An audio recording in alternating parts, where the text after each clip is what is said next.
മക്കളെ welcome back to Xylem learning. It's me Rima വിസാണ്.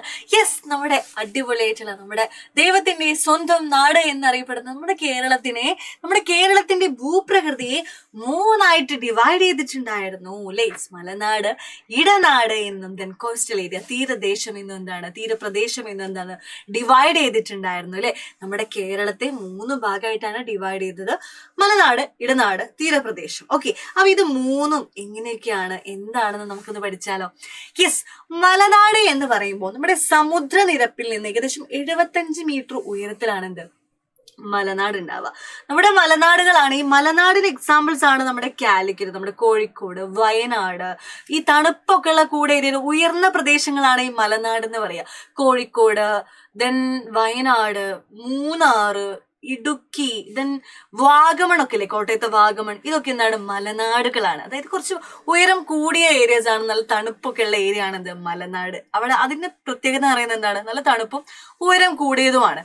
Okay, മലനാടിന്റെ സവിശേഷത നമുക്ക് നോക്കാം കേട്ടോ. ഇതേപോലത്തെ ഫസ്റ്റ് കാണുന്നത് വാഗമൺ ആണ്, ദെൻ വയനാടാണ് കേട്ടോ. ഇതൊക്കെ എന്താണ്? മലനാടുകൾക്ക് എക്സാമ്പിൾ ആണ്.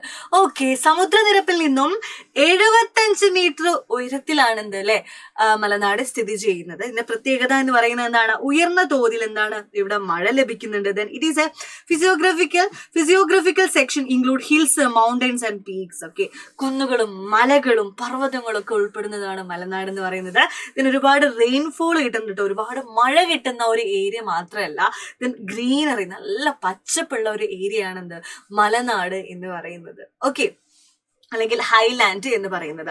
ദെൻ 44 നദികൾ, നമ്മുടെ 44 നദികളുണ്ട്. അതൊക്കെ ഉത്ഭവിക്കുന്നത് ഈ ഒരു ഭൂപ്രകൃതി വിഭാഗത്തിൽ നിന്നാണ്. അപ്പൊ എന്തൊക്കെയാ പറഞ്ഞത്? 75 മീറ്റർ ഉയരത്തിൽ സ്ഥിതി ചെയ്യുന്നു, കുന്നുകളും ദെൻ മലനിരകളൊക്കെ ഉള്ള ഒരു ഏരിയ ആണ് എന്ത് നമ്മുടെ ഹൈലാൻഡ് എന്ന് പറയുന്നത്. ഒരുപാട് റെയിൻഫോൾ കിട്ടുന്ന ഒരു ഏരിയ ആണ്. അത് മാത്രമല്ല നല്ല ഗ്രീനറി, നല്ല പച്ചപ്പുള്ള ഒരു ഏരിയ ആണ് അല്ലെ. ദെൻ 44 നദികളും ഉത്ഭവിക്കുന്നത് ഈ ഒരു ഭൂപ്രകൃതി വിഭാഗത്തിൽ നിന്നാണ്. Okay, then next one Midland എന്ന് പറയും.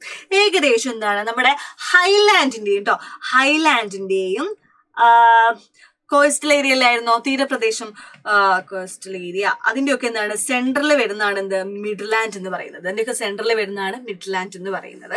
ഓക്കെ, 7.5 മീറ്റർ മുതൽ 75 മീറ്റർ വരെ ഉയരത്തിലാണ് എന്ത് ഈ ഒരു പ്രദേശം, ഏത് മിഡ്ലാൻഡ് എന്ന് പറയുന്നത്.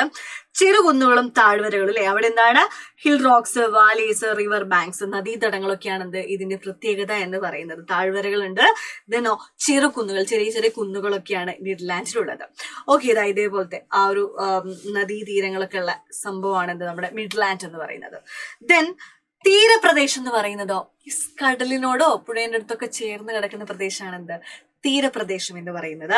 ഏകദേശം എന്താണ് 7.5 മീറ്റർ സമുദ്രനിരപ്പിൽ നിന്നും 7.5 മീറ്റർ കുറച്ച് മാത്രം ഉയരത്തിൽ സ്ഥിതി ചെയ്യുന്നതാണ് എന്ത് തീരപ്രദേശം എന്ന് പറയുന്നത്.